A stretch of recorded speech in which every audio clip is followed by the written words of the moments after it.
La réalité virtuelle consiste à placer un utilisateur en interaction avec un environnement virtuel à travers ses multiples canaux sensorimoteurs.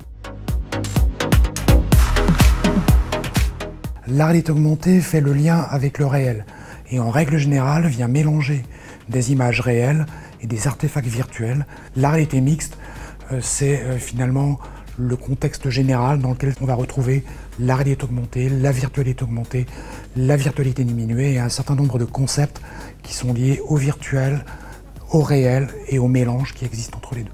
Pour être capable de mettre en œuvre ces simulations dans le domaine du virtuel ou du réel, évidemment, il faut un certain nombre de technologies qui sont à la fois dans le domaine matériel et dans le domaine logiciel, les deux étant extrêmement importants.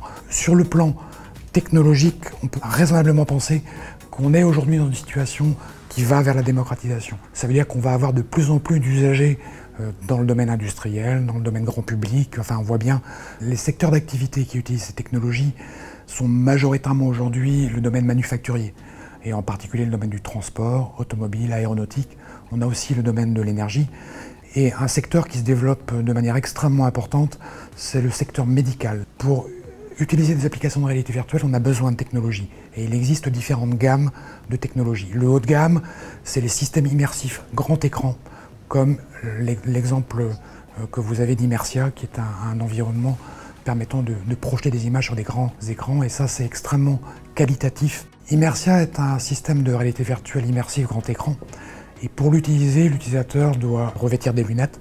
Ces lunettes sont captées par l'ordinateur de manière à savoir où il est, et ces lunettes lui permettent de percevoir la stéréoscopie, donc le volume.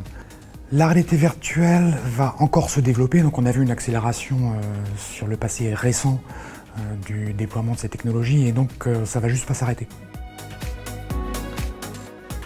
On crée des environnements de réalité virtuelle augmentée en utilisant des boîtes à outils logiciels qui sont composées de plusieurs moteurs comme graphique ou physique ou le son.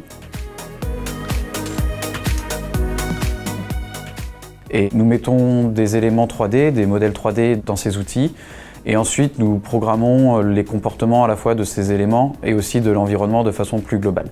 La SAT nous aide à la fois pour la valorisation et aussi pour la maturité de nos logiciels et permet finalement de faire le pont entre les résultats scientifiques que l'on a au laboratoire et le monde industriel. Ce qui est intéressant dans mon travail, c'est d'être dans une technologie assez avancée et qui a un impact fort à la fois dans le domaine industriel et auprès du grand public.